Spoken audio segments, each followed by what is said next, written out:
Welcome to red films kitchen. ഇന്നത്തെ recipe ഗോതമ്പ് പൊടി യൂസ് ചെയ്തിട്ടുള്ള കോക്കനട്ട് കുക്കീസ് ആണ്.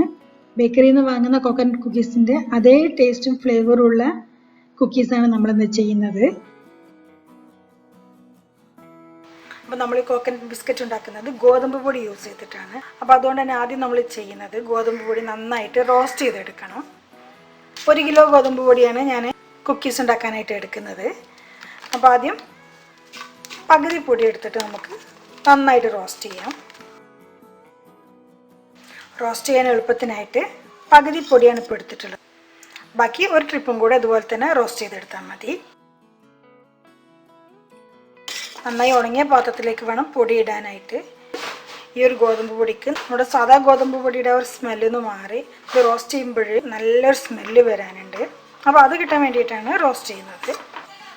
ഇപ്പോൾ പൊടി നന്നായിട്ട് റോസ്റ്റായി വന്നിട്ടുണ്ട്. പൊടിയാണ് പെട്ടെന്ന് തന്നെ കരിയാനുള്ള ചാൻസ് കൂടുതലാണ്. അതുകൊണ്ട് തന്നെ തീ നല്ലപോലെ കൺട്രോൾ ചെയ്തിട്ട് വേണം റോസ്റ്റ് ചെയ്യാനായിട്ട്. അല്ലേ, ഇപ്പോൾ കളറൊക്കെ നല്ലപോലെ ചേഞ്ചായി വന്ന് ഗോതമ്പ് പൊടിയുടെ സ്മെല്ലെല്ലാം മാറി നല്ലൊരു സ്മെല്ല് വന്നിട്ടുണ്ട്. അപ്പോൾ ഇത് നമുക്ക് തൊട്ട് നോക്കിയാൽ തന്നെ അറിയാൻ പറ്റും. നമ്മൾ വറുത്ത അരിപ്പൊടിയെല്ലാം തൊടുന്ന അതുപോലെ തന്നെയാണ് ഉള്ളത്. ഏകദേശം ഒരു 10-14 മിനിറ്റോളം ഞാനിത് റോസ്റ്റ് ചെയ്തിട്ടുണ്ട്. ഫ്ലെയിം ഓഫ് ചെയ്ത് ഇനി ഈ പൊടി വേറൊരു പാത്രത്തിലേക്ക് മാറ്റി ബാക്കിയുള്ളതും കൂടെ നമുക്ക് റോസ്റ്റ് ചെയ്യണം.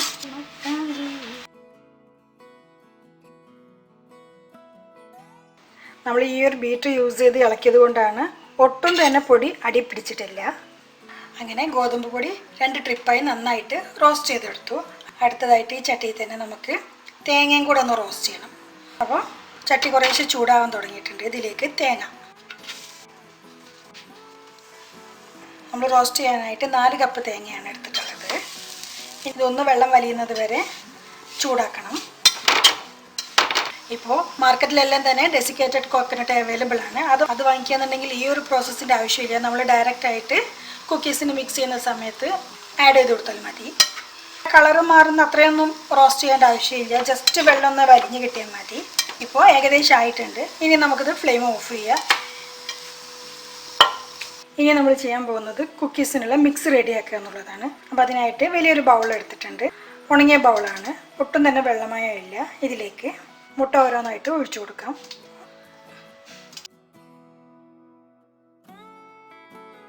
അപ്പോൾ നമ്മൾ 4 മുട്ടയാണ് ഇപ്പോൾ ടോട്ടൽ എടുത്തിട്ടുള്ളത്. ഇതിനി നന്നായിട്ട് ബീറ്റ് ചെയ്തെടുക്കണം.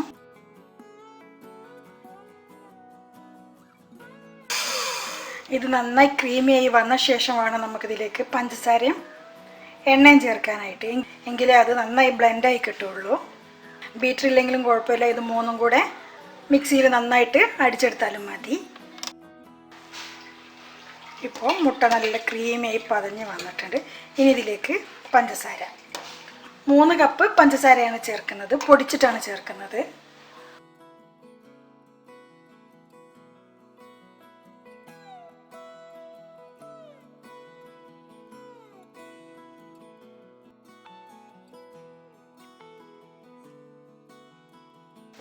അപ്പം മുട്ടയും പഞ്ചസാരയും നന്നായി ബ്ലെൻഡായി വന്നിട്ടുണ്ട്. ഇനി ഇതിലേക്ക് കുറേശ്ശായിട്ട് എണ്ണ ചേർത്ത് മിക്സ് ചെയ്യണം. 1.5 കപ്പ് സൺഫ്ലവർ ഓയിലാണ് യൂസ് ചെയ്യുന്നത്. ഇത് ബീറ്റ് ചെയ്തുകൊണ്ടിരിക്കുന്നതിൻ്റെ ഇടയിലേക്ക് കുറേശ്ശായിട്ട് ചേർത്ത് വേണം മിക്സ് ചെയ്യാനായിട്ട്.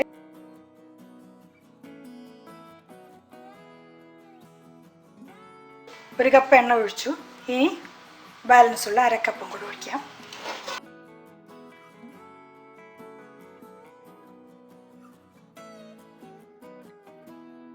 ഇതിലേക്ക് ഇനി 1/2 ടീസ്പൂൺ ഉപ്പ്,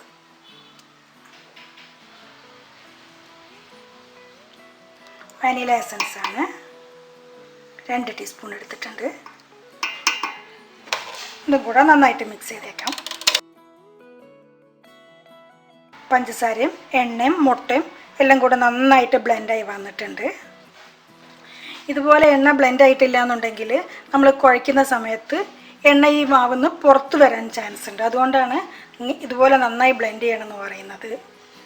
ഇനി അടുത്തതായിട്ട് ഇതിലേക്ക് നമുക്ക് ഗോതമ്പ് പൊടിയും അത് കഴിഞ്ഞിട്ട് തേങ്ങയും പിന്നെ ഒന്ന് മിക്സ് ചെയ്യാൻ എളുപ്പത്തിനായിട്ട് കുറച്ച് പാലും കൂടെയാണ് ചേർക്കാനുള്ളത്. അപ്പോൾ നമ്മൾ നന്നായി റോസ്റ്റ് ചെയ്ത് വെച്ചിട്ടുള്ള പൊടിയാണ്. നല്ലപോലെ തണുത്ത് വന്നിട്ടുണ്ട്. ഇനി ഇതിലേക്ക് കുറച്ച് ബേക്കിംഗ് പൗഡർ ചേർത്ത് നന്നായിട്ട് മിക്സ് ചെയ്യണം.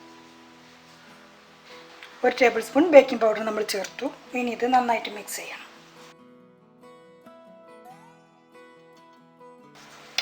ഇനി ഈ പൊടി പതുക്കെ ആയിട്ട് നമുക്ക് ഈ മുട്ടയുടെ മിക്സിയിലേക്ക് മിക്സ് ചെയ്ത് കൊടുക്കണം.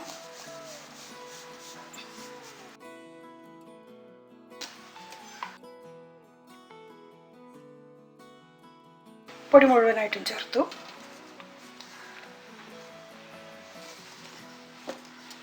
ഇതിലേക്ക് നമ്മൾ റോസ്റ്റ് ചെയ്ത് വെച്ചിട്ടുള്ള തേങ്ങ അതും കുറേശ്ശായിട്ട് വേണം ചേർക്കാൻ.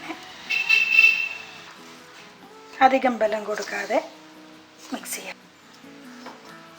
ബാക്കിയുള്ള തേങ്ങയും കൂടെ ചേർത്തു. ഒരുപാട് മിക്സ് ചെയ്യരുത്. എല്ലാ ഇൻഗ്രീഡിയൻസും എല്ലായിടത്തും എത്തണം. അത്രയും മതി. ഇതിലേക്ക് ഇനി 1 കപ്പ് പാലും കൂടെ ചേർത്ത് ഇത് മൊത്തത്തിലൊന്ന് മിക്സ് ചെയ്തെടുക്കാം. ഇനി ഇതെല്ലാം കൂടെ നന്നായിട്ട് യോജിപ്പിച്ചെടുക്കണം. അങ്ങനെ കോക്കനട്ട് കുക്കീസിൻ്റെ മിക്സ് റെഡി ആയിട്ടുണ്ട്. ഇനി ഇത് കുറേശ്ശായി എടുത്ത് ഷേപ്പ് ചെയ്ത് ബേക്ക് ചെയ്യണം. ബേക്ക് ചെയ്യാനായിട്ട് ബേക്കിംഗ് ട്രേയിൽ ബട്ടർ പേപ്പർ വിരിച്ചിട്ടുണ്ട്. ഇനി ഇതിലേക്ക് കുറേശ്ശായിട്ട് നമുക്ക് ഷേപ്പ് ചെയ്ത് വെച്ച് കൊടുക്കാം. ഇതിൻ്റെ ക്വാണ്ടിറ്റി എല്ലാറ്റിലും ഒരേപോലെ ആയിരിക്കണം, എങ്കിലേ ഒരുപോലെ വെന്ത് കിട്ടുള്ളൂ. ഇത് ഒരു പോളിത്തീൻ കവറാണ്. ഇതിൽ കുറച്ച് എണ്ണ ആക്കിയിട്ടുണ്ട്. ഈ മോൾഡിൽ വെച്ച ശേഷം കുറേശ്ശായിട്ട് എടുത്ത് ഒന്ന് പ്രസ് ചെയ്ത് കൊടുക്കാം. ഓക്കെ, ഒരുപാട് പ്രസ് ചെയ്യണ്ട. ഒരുപാട് പ്രസ് ചെയ്താൽ ഇതിനകത്ത് നമ്മൾ ചേർത്തിട്ടുള്ള എണ്ണ പുറത്തേക്ക് വരും.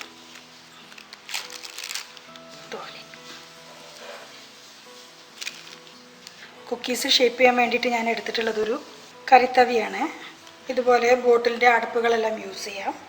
നമ്മൾ പൊടി നന്നായിട്ട് റോസ്റ്റ് ചെയ്തത് കൊണ്ടും അതുപോലെ തേങ്ങ ചേർത്തത് കൊണ്ടും നല്ല സ്മെല്ല് വരുന്നുണ്ട് ഇപ്പോൾ തന്നെ. ഇപ്പോൾ എല്ലാം നമ്മളെ ഇഷ്ടത്തിന് ഷേപ്പും സൈസും എല്ലാം നമ്മളെ ഇഷ്ടത്തിനനുസരിച്ച് വേണം ചെയ്യാനായിട്ട്. സൈസിലുള്ള വ്യത്യാസത്തിനനുസരിച്ച് ഇതിൻ്റെ ബേക്കിംഗ് ടൈമിലും വ്യത്യാസം ഉണ്ടാകും. ഇതിന് പ്രീഹീറ്റ് ചെയ്ത ഓവനിൽ 15-20 മിനിറ്റ് നേരത്തേക്ക് ബേക്ക് ചെയ്യാം. ഈ ഒരു തിക്നെസ് ഉള്ളത് കൊണ്ടാണ് അത്രയും ടൈം വേണ്ടി വരുന്നത്. ഓവൻ പ്രീഹീറ്റ് ചെയ്തിട്ടുള്ളത് 175-ലാണ്. കുക്കീസ് എല്ലാം തന്നെ നല്ല പെർഫെക്റ്റ് ആയിട്ട് ബേക്കായി വന്നിട്ടുണ്ട്. ഇത് രണ്ടാമത്തെ ട്രിപ്പ് കുക്കീസാണ് ഇപ്പോൾ ബേക്കായി വന്നിട്ടുള്ളത്. ഇതിന് മേലെയായിട്ട് ഞാൻ ഓരോ പീസ് ചെറിയും കൂടെ വെച്ചിട്ടുണ്ടായിരുന്നു. ആദ്യത്തെ ഒരു 10 മിനിറ്റ് നേരം താഴ്ഭാഗവും ചൂടാക്കി, അത് കഴിഞ്ഞൊരു അടുത്ത 10 മിനിറ്റ് നേരം മേലെയുള്ള കോയിലും ചൂടാക്കി. അങ്ങനെയാണ് ഞാനിത് ബേക്ക് ചെയ്തിട്ടുള്ളത്. ഓവൻ്റെ ടെമ്പറേച്ചർ എന്ന് പറയുന്നത് 175 അതിൽ മാറ്റം ഉണ്ടായിട്ടില്ല. 10 മിനിറ്റ് താഴെയും 10 മിനിറ്റ് മേലെയായിട്ടാണ് ബേക്ക് ചെയ്തിട്ടുള്ളത്. ഈ വേഗത്തിൽ തന്നെ തണുക്കാനായിട്ട് വയർ റേക്കിലേക്ക് മാറ്റണം. അതല്ലാന്നുണ്ടെങ്കിൽ നമുക്ക് സ്റ്റീം പോകുന്ന തരത്തിലുള്ള ഏത് പാത്രത്തിലേക്കും വെക്കാം. അരിപ്പയിലെല്ലാം വെച്ചാലും മതി. ഇനി കുറച്ച് നമുക്ക് സ്റ്റൗ ടോപ്പിലും ചെയ്യാം. അതിനായിട്ട് ഞാൻ എടുത്തിട്ടുള്ളത് ഇഡ്ലിയുടെ തട്ടാണ്. ഈ തട്ടെടുക്കുമ്പോൾ ശ്രദ്ധിക്കേണ്ടതെന്ന് വെച്ചിട്ടുണ്ടെങ്കിൽ ഇതിൻ്റെ പ്ലാസ്റ്റിക്കിൻ്റെ അറ്റാച്ച്മെൻറ്റ്സ് ഒക്കെ നമ്മൾ റിമൂവ് ചെയ്ത് വെക്കണം. ബട്ടർ പേപ്പർ വെച്ച് അതിൽ ഓരോന്നായിട്ട് വെച്ച് കൊടുക്കാം. ഇനി ഇതിൻ്റെ മേലെ നമ്മൾ അടുത്ത ട്രേ വെക്കും. അത് വെക്കുന്ന സമയത്ത് ഈ കുഴിയുടെ സെൻറ്ററിൽ ഇതിൻ്റെ ഈ ഒരു ഓപ്പൺ സ്പേസ് വരണം. കുക്കർ നല്ല ചൂടായിട്ടുണ്ട്. ഇതിലേക്ക് ഒരു സ്റ്റാൻഡ് വെച്ച് കൊടുക്കാം. ഇഡ്ഡലി തട്ടിന് സ്റ്റാൻഡ് ഉണ്ടെങ്കിൽ അതിൻ്റെ ആവശ്യമില്ല. ഇതിന് മേലെയായിട്ട് നമുക്ക് ഈ ഒരു ഇഡ്ഡലി ട്രേ വെച്ച് കൊടുക്കാം. കുക്കറിൻ്റെ വാഷർ ഒഴിവാക്കിയിട്ടുണ്ട്. ഇതിനെ അടച്ച് വെച്ച് 1/2 മിനിറ്റ് നേരം ഹൈ ഫ്ലെയിമിൽ, അത് കഴിഞ്ഞ് 25-30 മിനിറ്റ് നേരം ലോ ഫ്ലെയിമിൽ വേവിക്കണം. നമ്മൾ കുക്കറിലുണ്ടാക്കിയതും റെഡിയായി വന്നിട്ടുണ്ട്. ഇതിൻ്റെ ടോപ്പിലുള്ളതിൻ്റെ മേൽഭാഗമൊന്നും ബ്രൗൺ കളറായിട്ടില്ല, പക്ഷേ താഴേക്ക് വരുന്നതിനനുസരിച്ച് കളർ മാറിയിട്ടുണ്ട്. ഓവനിൽ ചെയ്ത് അതേപോലെ തന്നെ വന്നിട്ടുണ്ട്. ഇനി അടുത്തതായിട്ട് നമുക്ക് സ്റ്റൗവിൽ ഫ്രൈ പാനിലും കൂടെ ഒരു മെത്തേഡ് കാണിക്കാം. ഫ്രൈ പാനിൽ ചെയ്യുമ്പോൾ 2 സൈഡും ഒരേപോലെ നല്ലപോലെ ഫ്ലാറ്റ് ആയിരിക്കണം. ബട്ടർ പേപ്പർ വെച്ചു അതിൻ്റെ മേലായിട്ട്. ഇതിപ്പോൾ ഫ്ലെയിമിൽ ഓയിലാണുള്ളത്. നമുക്കതിനി അടച്ചു വയ്ക്കാം. ഒന്നായി വരുമ്പോഴത്തേക്കും നമുക്കതൊന്ന് മറിച്ചിട്ട് കൊടുക്കാം. ബട്ടർ പേപ്പർ വെച്ചു, തിരിച്ചിട്ട്. ഇനി ബട്ടർ പേപ്പർ ആവശ്യമില്ല. അടുത്ത പ്രാവശ്യം മറിച്ചിടുമ്പോൾ ബട്ടർ പേപ്പറിലേക്ക് തന്നെ മറിച്ചിട്ടാൽ മതി. കുക്കറിൽ ഉണ്ടാക്കുന്നതിനേക്കാളും കുറച്ചും കൂടെ എളുപ്പം ഇതുപോലെ ഫ്രൈ പാനിൽ ചെയ്യുന്നതാണ്. ഇതാകുമ്പോൾ ഏകദേശം ഒരു 10 മിനിറ്റ് കൊണ്ട് നമുക്ക് ചെയ്തെടുക്കാൻ പറ്റുന്നുണ്ട്. ഇപ്പോൾ ഇതായി വന്നിട്ടുണ്ട്. ഇനി ഇത് ചൂട് പോവാനായിട്ട് ഒരു വയർ റാക്കിലേക്ക്, അതല്ല എന്നുണ്ടെങ്കിൽ നമ്മുടെ ഓട്ടപാത്രത്തിലേക്ക് വെച്ചാലും മതി. വീഡിയോ എല്ലാവർക്കും ഇഷ്ടമായി കാണുമെന്ന് വിചാരിക്കുന്നു. Thank you for watching this video. Have A nice day.